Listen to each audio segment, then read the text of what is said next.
श्री स्वामी समर्थ, जय जय स्वामी समर्थ। तर मंडळी, एक सेकंद थांबा, हा व्हिडिओ स्किप करू नका, कारण पुढचे काही मिनिट तुमचे आयुष्य बदलू शकतात। हो, अगदी खरं।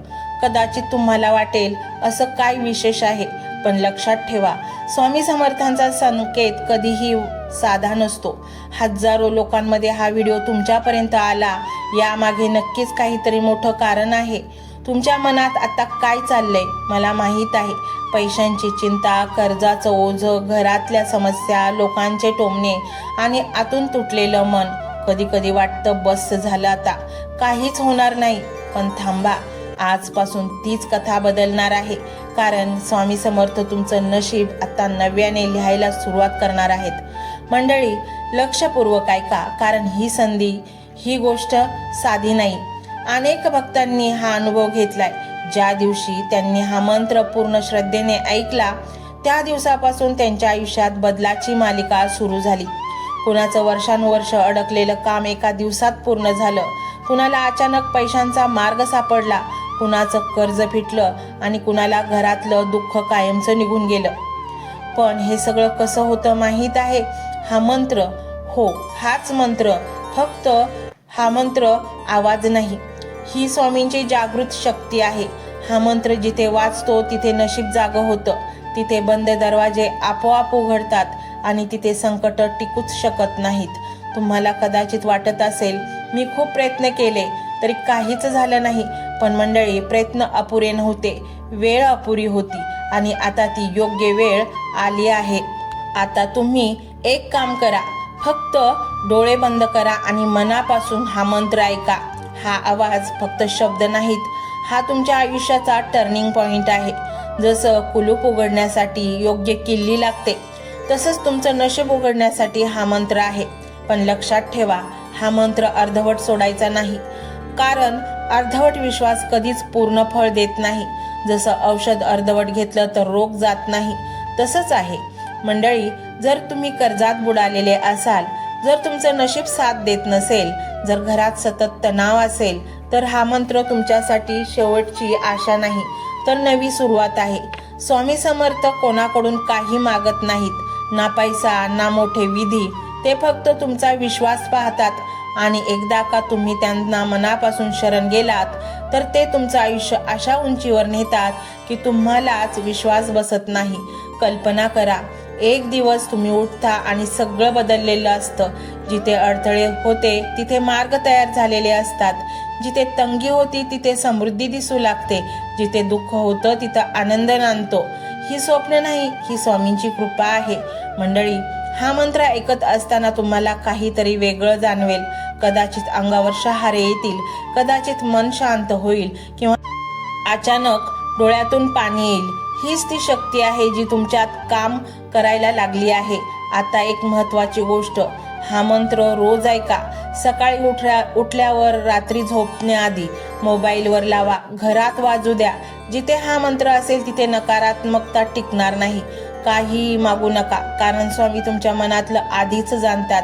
ते योग्य वेळ आली की योग्य ठिकाणी ते देतातच। मंडळी, तुमचं नशीब आजपर्यंत झोपलेलं असेल, आज हा मंत्र ते जागं करणार आहे। आज तुमच्या आयुष्यातील बंद दरवाजे उघडायला सुरुवात झाली आहे। आणि हो, एक गोष्ट नेहमी लक्षात ठेवा, जेव्हा मंत्र संपेल तेव्हा तुम्हाला जाणवेल की काहीतरी तुमच्या आतमध्ये एखादी ऊर्जा संचारत आहे, कारण त्या क्षणी स्वामी तुमच्या अगदी जवळ असतात। मंडळी, वेळ निघून जातो, पण योग्य वेळ परत येत नाही। आजचा हा क्षण जर तुम्ही पकडला, तर आयुष्यभर त्याचं फळ तुम्हाला मिळेल। आणि म्हणूनच हा मंत्र शेवटपर्यंत ऐका। मंत्र मोबाईलवर लावायचा आहे, डोळे घट्ट मिटून घ्यायचे आहेत, डोळ्यांसमोर स्वामींची मूर्ती आणायची आहे आणि स्वामींना प्रार्थना करायची आहे।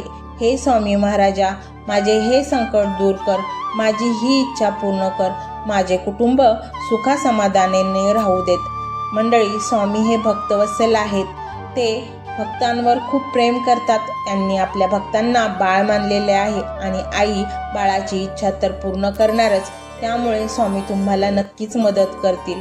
मंडळी, एवढं सगळं करायला अर्धा मिनिट खूप झाला आणि एवढा वेळ तर तुमच्याकडे असेलच। बाकीचा सर्व व्हिडिओ तुम्ही मोबाईलवर सोडून द्या। तो त्याची पॉझिटिव्हिटी पसरवत राहील. तुम्ही दैनंदिनी कामं करता करता त्या मंत्राचे श्रवण करा आणि मनातल्या मनात जप देखील करा. फायदा नक्कीच होईल. ही डिजिटल सेवा आहे. आज या व्हिडिओच्या माध्यमातून स्वामींचे विचार तुमच्यापर्यंत पोहोचले आहेत. जर तुम्हाला मनापासून वाटत असेल की या विचारांनी तुमच्या मनाला उभारी दिली आहे, तुम्हाला जगण्याचे बळ दिले आहे, तर तुम्ही सुद्धा या ज्ञान यज्ञात आपली समिधा अर्पण करू शकता. पूर्वी लोक मंदिरात जाऊन दानपेटीमध्ये गुप्तदान करत असत, कारण गुप्तदानाचे फळ अनंत असते. आजच्या युगात व्हिडिओच्या खाली जे सुपर थँक्सचे बटन आहे ते एका डिजिटल दानपेटी सारखेच आहे. जर तुमची इच्छा असेल आणि तुमची परिस्थिती असेल तर यथाशक्ती, मग ती रक्कम कितीही छोटी असो वा मोठी, तुम्ही या सुपर थँक्सच्या माध्यमातून स्वामींच्या कार्यासाठी अर्पण करू शकता. हे पैसे कोणाच्या वैयक्तिक फायद्यासाठी नाही, तर हे विचार, ही सकारात्मक ऊर्जा अशाच लाखो दुःखी लोकांपर्यंत पोहोचवण्यासाठी वापरली जातील. लक्षात ठेवा, सक्ती नाही तर भक्ती महत्वाची आहे. ज्याला वाटतं की स्वामींनी मला मार्ग दाखवला म्हणून कृतज्ञता म्हणून मी हे फुल ना फुलाची पाकळी अर्पण करतो, त्यांनीच या बटनावर क्लिक करून आपले योगदान द्यावे. तुमची ही छोटीशी मदत कोणाचे तरी आयुष्य बदलणाऱ्या व्हिडिओच्या निर्मितीसाठी मोलाचे ठरेल. तसेच या व्हिडिओला लाईक करणे म्हणजे केवळ एक बटन दाबणे नव्हे, तर या सकारात्मक ऊर्जेला दुजोरा देणे आहे. जेव्हा तुम्ही लाईक करता तेव्हा तुमची विश्वाला सांगता की हो, माझा स्वामींवर विश्वास आहे. आणि शेअर करणे म्हणजे काय, तर पुण्य वाढणे. जर तुम्हाला वाटत असेल की तुमच्या एखाद्या मित्राला, नातेवाईकाला किंवा ओळखीच्या व्यक्तीला सध्या आधाराची गरज आहे, तर त्यांना हा व्हिडिओ नक्की पाठवा. कदाचित तुमचे एक शेअर करण्याचे कर्म त्यांना आत्महत्येसारख्या विचारांपासून परावृत्त करू शकेल किंवा त्यांना नैराश्यातून बाहेर काढेल. पुण्य फक्त अन्नदानानेच नाही तर विचारदानाने सुद्धा मिळते. म्हणून संकोच न करता हा व्हिडिओ तुमच्या जवळच्या लोकांपर्यंत पोहोचवावा.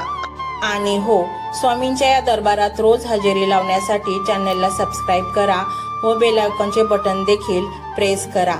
जेव्हा स्वामींचा संदेश येईल तेव्हा सर्वात आधी तो तुमच्यापर्यंत पोहोचेल.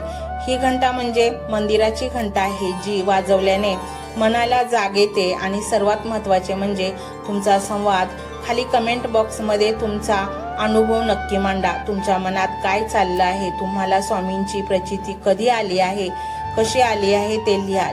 जेव्हा तुम्ही श्री स्वामी समर्थ किंवा भिवू नकोस मी तुझ्या पाठीशी आहे असं लिहून कमेंट करता, तेव्हा ते केवळ शब्द नसतात, तर ती लिखित जप असतो. तुमच्या त्या कमेंटकडे पाहून दुसऱ्या एखाद्या भक्ताला प्रेरणा मिळू शकते. तुमची एक कमेंट हजारो लोकांचा विश्वास वाढवू शकते. त्यामुळे लाजू नका, मोकळ्या मनाने व्यक्त व्हा. इथे कोणी कोणाला जज करत नाही. आपण सर्वजण त्या एकाच माऊलीचे लेकरे आहोत. तुमचा हा प्रतिसादच या कार्याला पुढे नेण्याची प्रेरणा देतो. तर पाहूया तो शक्तिशाली रहस्यमय मंत्र काय आहे. तो मंत्र असा आहे.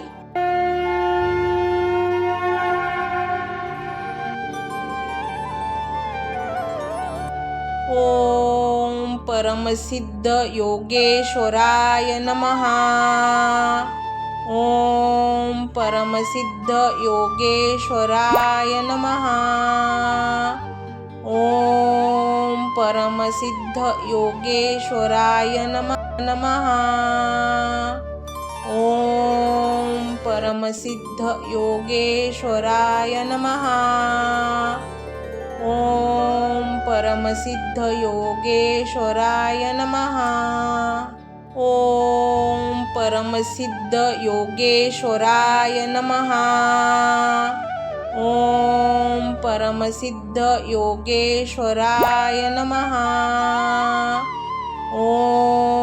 परमसिद्ध योगेश्वराय नमः. ओम परमसिद्ध योगेश्वराय नमः. ओम परमसिद्ध योगेश्वराय नमः. ओम परमसिद्ध योगेश्वराय नमः. ओम परमसिद्ध योगेश्वराय नमः. ओम परमसिद्ध योगेश्वराय नमः. ओम परमसिद्ध